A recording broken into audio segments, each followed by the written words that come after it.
Okay, not to give you a panic attack, but there are 6 months left of 2026. So if you told yourself that this was going to be the year that content creation finally works for you, you've got 6 months left to do that. But the good news is 6 months is plenty of time. And I'm going to give you a month by month roadmap of what you can focus on to lock in for the rest of the year. Right up here in month 1, you're going to continue creating your normal content, but in the background, you're going to start thinking about what your goal is for your account. Do you want to build a business, a personal brand? Do you want to be an influencer? Do you want to get speaking engagements? What is the overall goal? Just have a goal to aim towards. You need to think to yourself, okay, what do I need to be known for in order to achieve that goal? So let's say you want to generate clients for your business. You want to get specific. So rather than thinking, I want to be known as the best personal trainer in the world, maybe I want to be known as the person who can get good results for menopausal women. Which then brings me to month 2. Again, keep creating your normal content, but you're going to start thinking a little bit deeper about your target audience. Who is your content for? And not just the demographics like women 33 from Manchester. You want to go beneath that. What are their frustrations, their desires, the things they struggle with? What are they Googling late at night? You need to feel like you're inside their head, because people stop and pay attention to content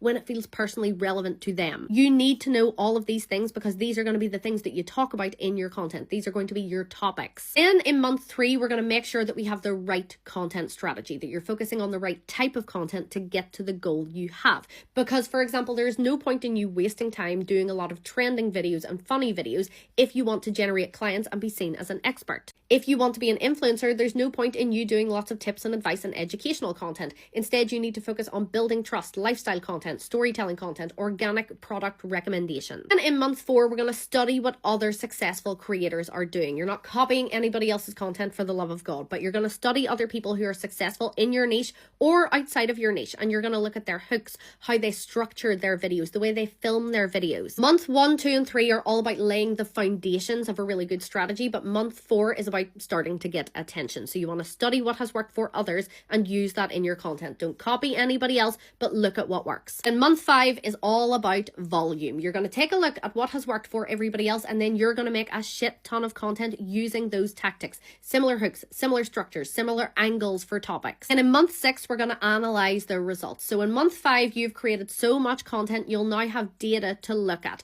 So if your goal was to get more clients, which kinds of posts brought you the most clients? Then you need to double down on those. If you want to be an influencer, which posts helped establish trust? Which posts generated inquiries from brands? Double down on those. Obviously, this is a very quick overview. If you want this in more detail, this is kind of what I teach in the Content Club, which is my course and community for content creators. Over 10,000 creators have signed up, and they're seeing results after finally having a plan to stick to. If you would like to do the same, send me a DM and I will give you a discount code to get it.